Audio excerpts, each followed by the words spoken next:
All right. If My People Bible reading, part 134, the book of Ezekiel. And we're a little bit of skipping around a little bit. We're following the scrolls and we're reading them as they were written according to Ezekiel, not according to almost all the Bibles you can find all over the world. They're not in the order that Ezekiel wrote them. And it's not my opinion. It comes from looking at the Bible, not going to talk to somebody down, Rabbi so and so down the street. It's wherever he is. It's simply looking at the word and not listening to what someone's yelling and when someone's yelling and screaming at you. When you have a voice in your head that yells and screams at you, I used to work with mental institutions and prisons, working with the inmates and the patients that were in there, and almost all the time they had a yelling, screaming, dominating voice. That's not God. Oh, that's a God, G-O-D, little bitty g. That's the God of this world. And when you have people doing the same thing, like you get on the radio and you hear preachers that they get revved up and start screaming and yelling at you like you're an idiot or you're deaf or you're stupid, run. That's what I've said for the last 30, 40 years when people say, what do you do, Bruce, when this happens?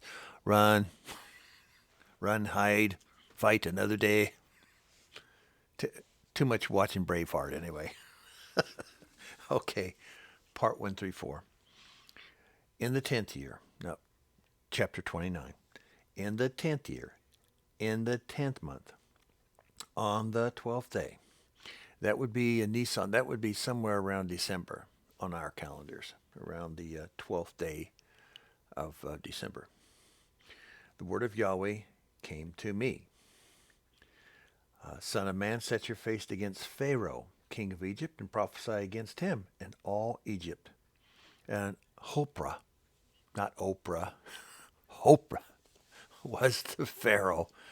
And that day, Pharaoh is the same as priest and king. Like they're copying. HaSatan is good at copying things. He doesn't invent or create anything. He just manipulates and screws things up. So a pharaoh is not just a king. A pharaoh is a high priest and a king. And when you're talking about Egypt here, yes, he's talking about Egypt. That Egypt that we call Egypt.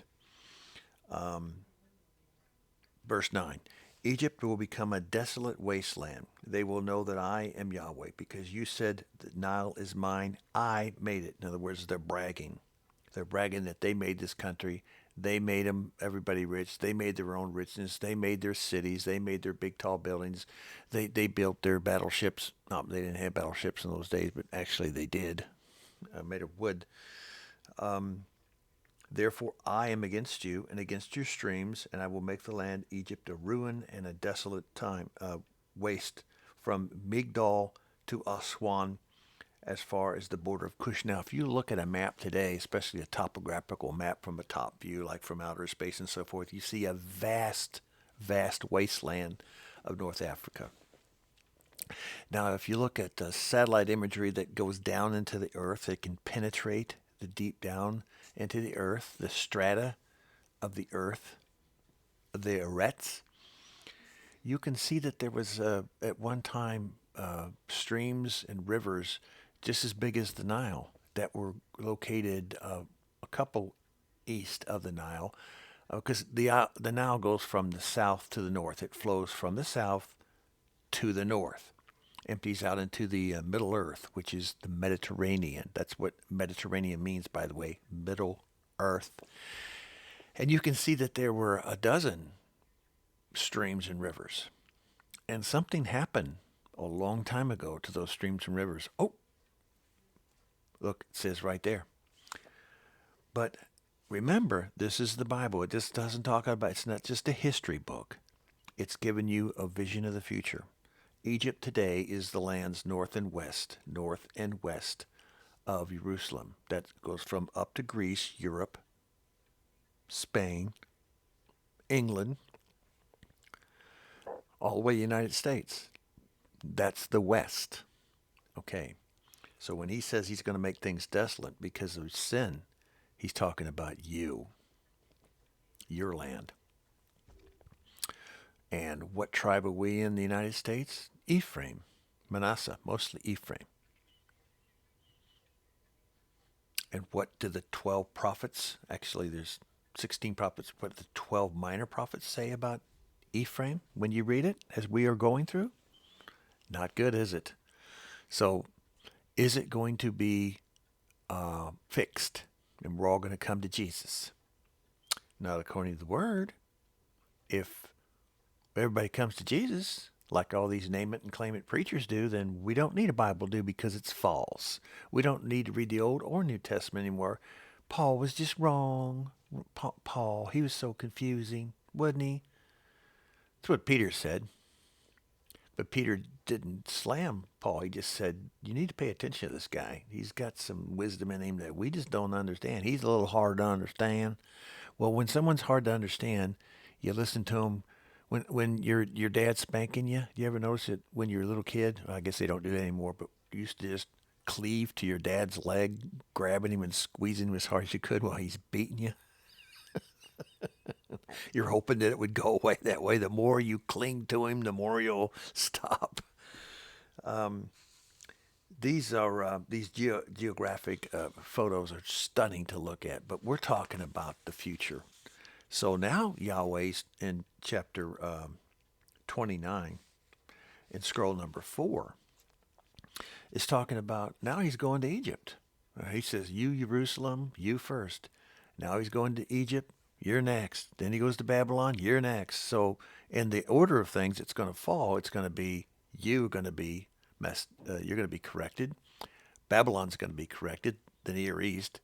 The West is going to be corrected. The South is part of Egypt. All the way to the United States. You're going to be corrected. And it's coming. So here's a huge warning that it should be in every church pulpit, read from the pulpit. It seriously needs to be.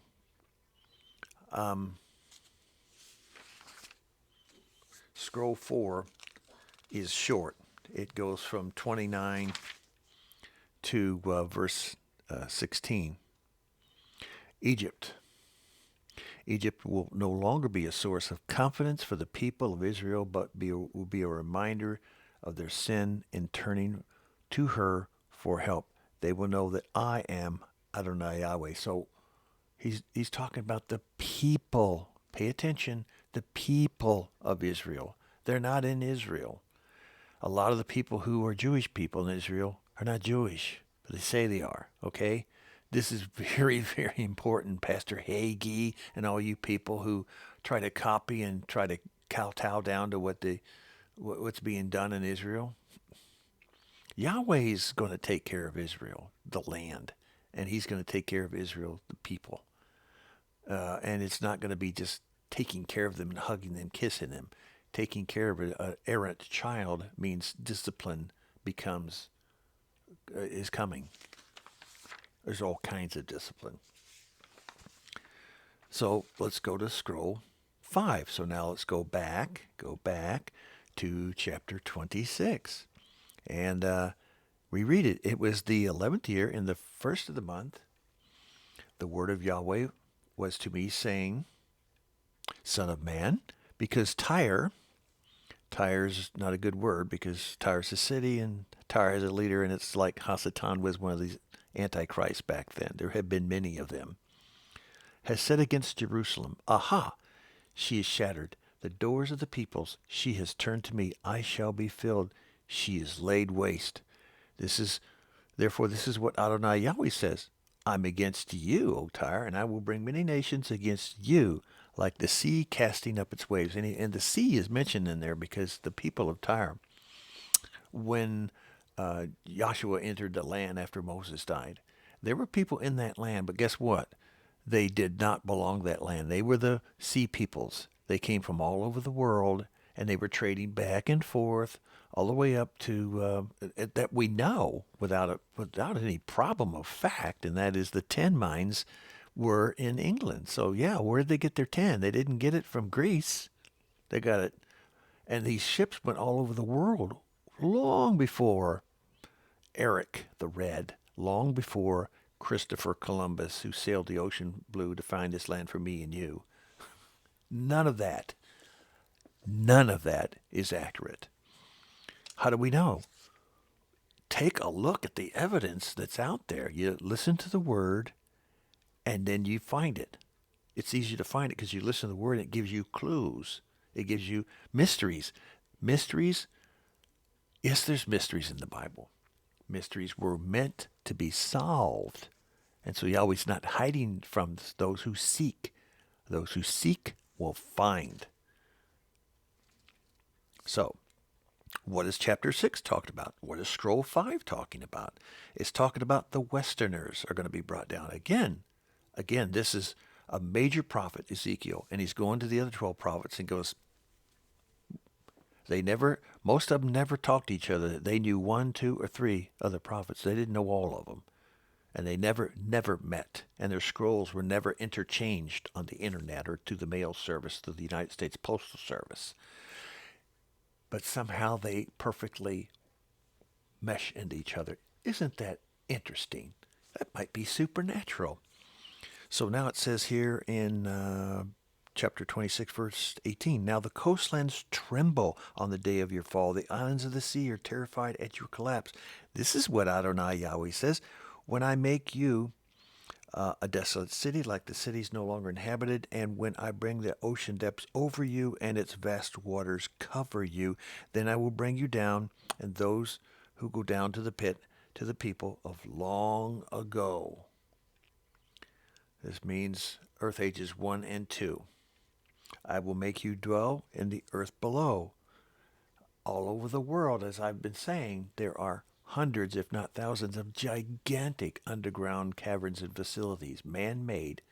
Some not man-made in Missouri because it's naturally made in Missouri. There's caverns everywhere. I'm talking about man-made, big enough to drive 18-wheelers and put hundreds or thousands in every single one throughout the United States and world.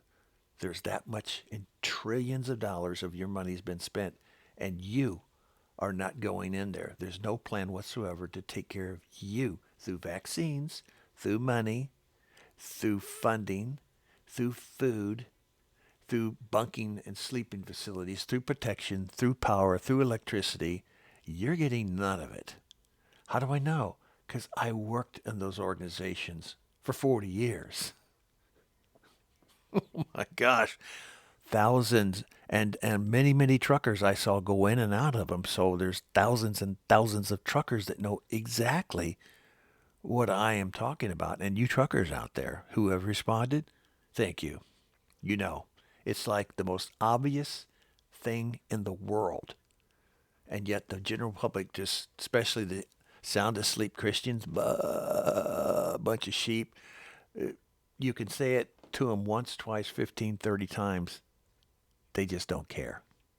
Oh, well, all I know is I love Jesus. Well, okay, that's fine, but the helmet of salvation is start naked man with the helmet of salvation. How's that going to go on the battlefield with Satan? How's that going to work out? I don't know. Can't imagine it. I guess there were a couple Spartans that used to do that. There were a couple Essenes and Essenes from northern Scotland, the Caledonians, that did that. They only wore a neck brace of gold, and then they went to war with just a glade, which is a glade is a 20-inch sword, 20 inches or 17 inches, which is a dirk, and they went to war totally naked with blue paint all over them. You'll notice they don't exist in the earth, so yeah, how that worked out for them, there's nothing but old pictures of them because they're all dead. That's what I'm talking about. Put on the full armor of Yahweh, the full armor of Yahweh. Daily Bible study, daily reading, daily prayer, and everything will go well and righteous for you. We'll see you next time. Keep reading.